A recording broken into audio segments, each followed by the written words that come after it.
ヨーヨは歌人老一神君の最年少の弟子だ。リーウェの仙人は不思議なもので、ほとんどはあまり市政に姿を見せないが、ひとたび好意を持つ人間に出会うと、寄ってたかって先方を伝授したり、宝物を授けたりする。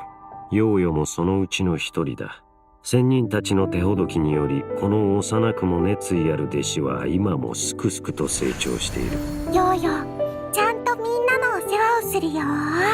ヨーヨの年齢は仙人を探して訪ねることの妨げにはならなかった。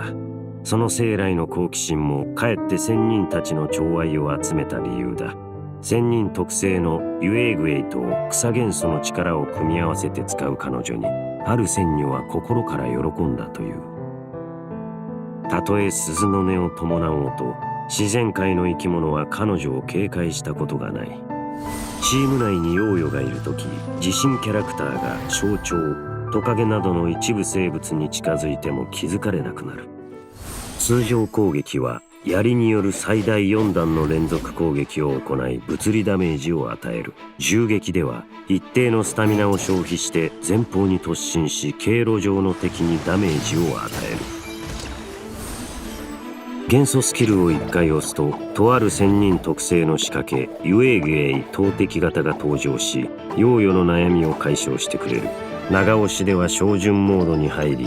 投擲方向を調整可能だ。ユエーグエイ投擲型は白玉大根を投げ、仲間または敵に命中すると爆発し、一定範囲内の敵に草ダメージを与える。同時にヨーヨの HP 上限を基準にその範囲内にいる仲間の HP を回復する。敵及び仲間に命中しなかった場合、白玉大根はその場に残り、仲間または敵に触れる、もしくは時間で爆発する。ユエーグエイ投擲型は近くの状況に応じて白玉大根の投擲先を選択する。周囲の仲間全員の HP が一定割合を超えている場合、近くの敵一体に投擲する。仲間の HP が一定割合を下回っている場合、最も低い仲間に投擲する。周囲に敵が存在しなければ HP にかかわらず仲間に投擲する。最大2体まで配置可能だ。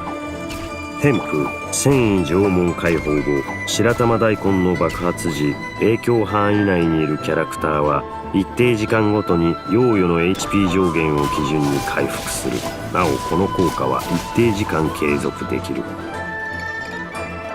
くよ、ユエ元素爆発ではとある仙人の言いつけに従い、緊急時にユエーグエイの潜在能力を解放し、周囲の敵に草ダメージを与え、軽視戦記状態に入る。軽視戦記状態中、生成された白玉大根の与えるダメージ及び回復量がこのスキルのステータス詳細を参照するようになる。また爆発時に周囲チーム全員の HP を回復し、与える草ダメージが元素爆発ダメージとみなされるようになる。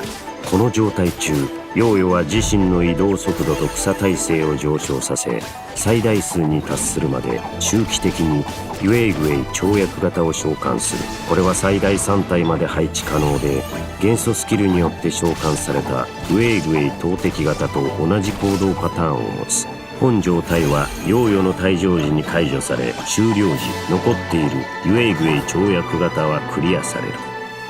満天の星も子供の目には散らばる白く柔らかな実と変わらないのかもしれない。添付転生霊落解放後、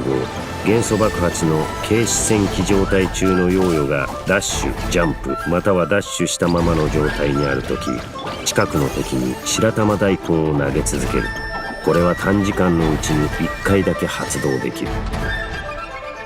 大根は万病に効くわけではないが健康にはいい。あまり詳しくはないが彼女の言葉に誠意があるのはわかる。戦闘中、ヨーヨの頼もしい助っ人であるユエーグエイは状況に応じてサポートをする。元素スキルでユエーグエイ投擲型を召喚すれば、フィールド上にいるキャラクターの治療または追撃をサポートできるだろう。元素エネルギーが溜まったらユエーグエイの潜在能力を解放して敵に草ダメージを与え、軽視戦記状態に入るといい。この状態ではユエイグエイ跳躍型を召喚でき、より多くの白玉大根を生成して仲間の窮地を救うことができる。俺は自身を悲観的だと認めている。全ての子供が善良であるとは言えないが、少なくともヨーヨは模範的な子だろう。困っているものを見たくないから助けるという彼女の心は最も純粋で偽りのない優しさだ。幸い彼女の周りが必要とする助けはまだ手の届く範囲にある。人生の早い段階で挫折を味わうことはない。ともあれ、彼女の前向きさと年長者たちの指導があれば、たとえ今後挫折を味わおうともそう変わらないだろう。人には脆弱な面があるが、簡単に潰れることもないのだから。